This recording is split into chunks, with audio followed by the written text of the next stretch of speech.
বাণী তুলেছ বুকের দেরাজ তুমি কোরআনের স্থান দিয়েছ।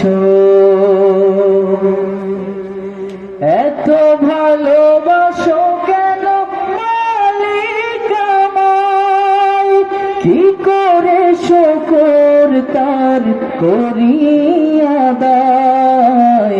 এত ভালোবাসো কেন মালিক আমায়, এত ভালোবাসো কেন মালিক আমায়।